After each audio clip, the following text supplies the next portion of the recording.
Hi, and welcome to this week's worth of videos. We're going to look at lists, patterns, and recursion. We're going to look at in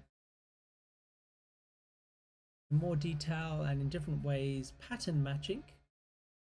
We're going to review what we've had a look at and done so far. We're going to have a look at different scenarios, and then we're also going to look at processing lists through a process called recursion.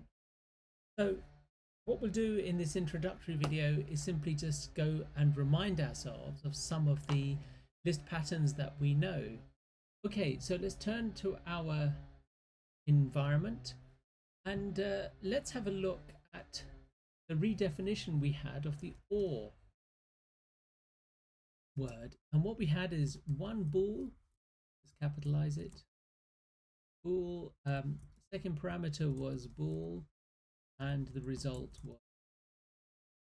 And the actual definition of this statement had two parameters, true or a wild card. The result is true. So if one of the terms is true, then the output is true. And the second condition was if you had false and a second parameter, the result would be the second parameter. Okay, so let's test our OR statement. If we put in true and false, what will it evaluate to? Let's have a quick look. Now you'll notice that it has this particular message, which is it's an ambiguous occurrence of OR. So as we said in a moment ago, this is a redefinition of the OR. You can either use prelude.or, which is the inbuilt OR, or our own, which is sitting in the file. Over here you'll see there's a main.hs. I want to use the one I've just redefined, so I specify the particular version of OR I'm interested in to evaluate to.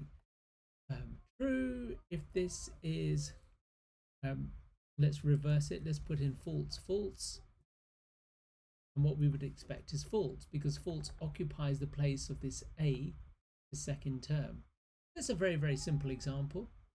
We also have tuples, and prelude, there are some prelude functions, and let's just run these straight into the environment. You have a prelude function called first, and I'm defining it in the wrong place, bear with me a second. Yeah.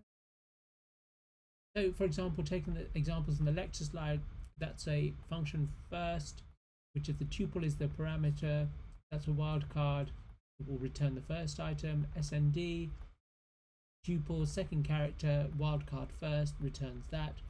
Testing it over here because I've defined them here. I pass it 3, 4, this is the second, so it should return 4, which it does. If I test it with first, FST, then it will work as that particular way. Now these are prelude functions, and as you can see, I've removed these ones here so I don't have to reference them through main, but this is a prelude function.